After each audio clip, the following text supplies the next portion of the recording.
World War II began with the German invasion of Poland in 1939. By 1940, German forces were terrorizing Europe.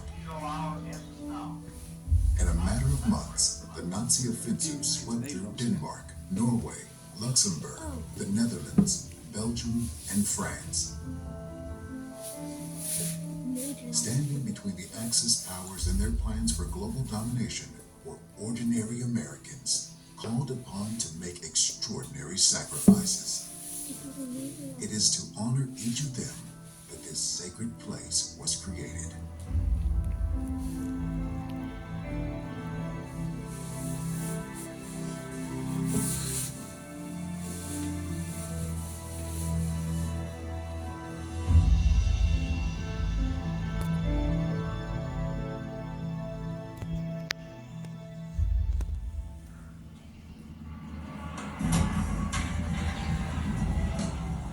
In July 1942, 7 months after entering the war, the United States joined the British in the strategic bombing campaign, attacking vital German infrastructure and cities from above.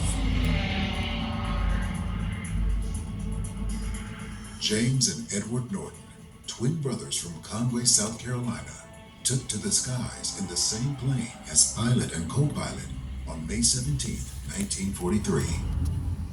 Their aim was to bomb the gas works in Nazi-occupied Haarlem in the Netherlands.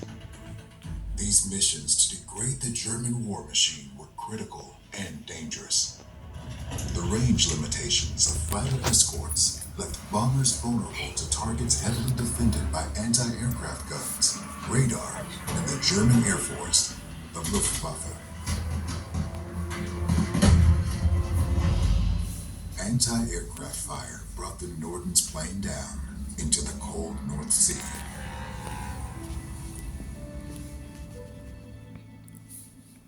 The body of Second Lieutenant James Norton came ashore in German-occupied Dutch territory and was temporarily buried in a Dutch civilian cemetery. His twin, Second Lieutenant Edward Norton, was never recovered. They were 22. A year later, the tide of the war was turning, and on June 6, 1944, D-Day, Allied troops made the long-awaited invasion of Western Europe, landing in force along the Normandy coast.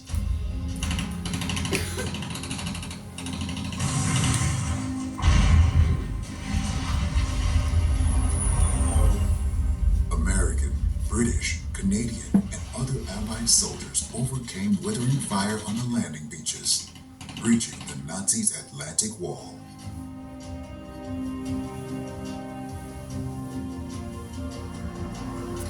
After bloody fighting in the hedgerows of Normandy, the Allies broke out of the beachhead in mid-July and advanced rapidly across France.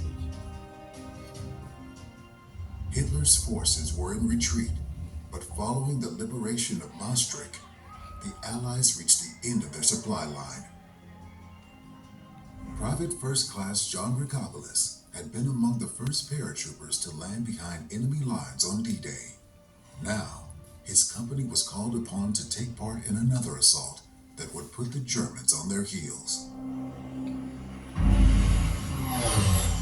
Hoping to outflank the Siegfried Line, 390 miles of bunkers, fortifications, and tank traps that defended the German border, the Allies focused on a narrow front in the Netherlands. Operation Market Garden was a bold airborne and ground attack to seize 9 key bridges and secure a route into northern Germany. But the plan proved too ambitious. On September 20th, 1944, Rigopolis was part of a unit that had just crossed the river wall in fragile canvas boats. As they moved along a railroad embankment, the men came under enemy fire. Hit in the chest, Rigopolis fell, facing the enemy. He was 23.